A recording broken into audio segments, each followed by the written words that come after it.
ვიღაცა იყო მოსული ჩავებში.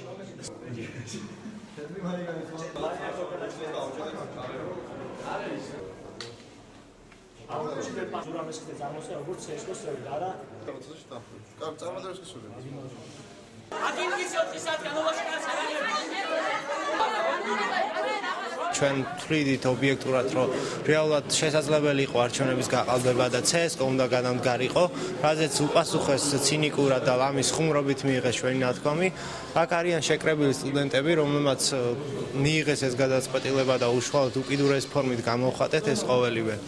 რაც შეეხება შემდეგ გეგმებს, ანუ ჩვენ მოვითხოვთ, რომ არჩევნები გადაიდოს, თუ არჩევნები არ გადაიდოს, ყოველ შემთხვევაში CS:GO უნდა გადადგეს 9 april's საღამოს 6 დღის მეორე ნახევრიდან 6 საათიდან 10 საათამდე CS:GO-ს კარები იყო დაკეტილი, შიგნით იყვნენ თვითმმართველობის არჩევნების მონაწილეები, ან მაჟორიტარი კანდიდატები.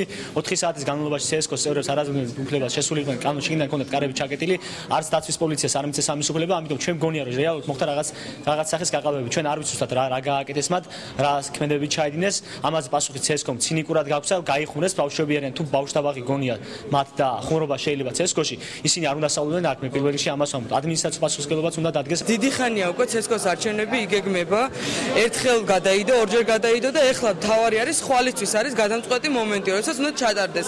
მთელი დოკუმენტაცია, რაც კი საჭიროა, ყველაფერი გვაქვს გაწერილი ადმინისტრაციასთან, ყველაფერი გვაქვს შეთანხმებული. თუ კი ამ ადამიანებს არ სურთ საერთოდ არჩევნების ჩატარება, ეს მათი პრობლემა არის. ალბათ მათ ისინი არ არიან საკუთარ თავში დარწმუნებული, ხოლო რაც შეეხება CS:GO-ს მუშაობას, ის არის 100%-ით გამჭვირვალე და არ მესმის რატო უშლიან ხელს CS:GO-ს მუშაობას, იმიტომ რომ როგორც ხედავთ, ეს არის CS:GO-ს მუშაობის პარალიზება.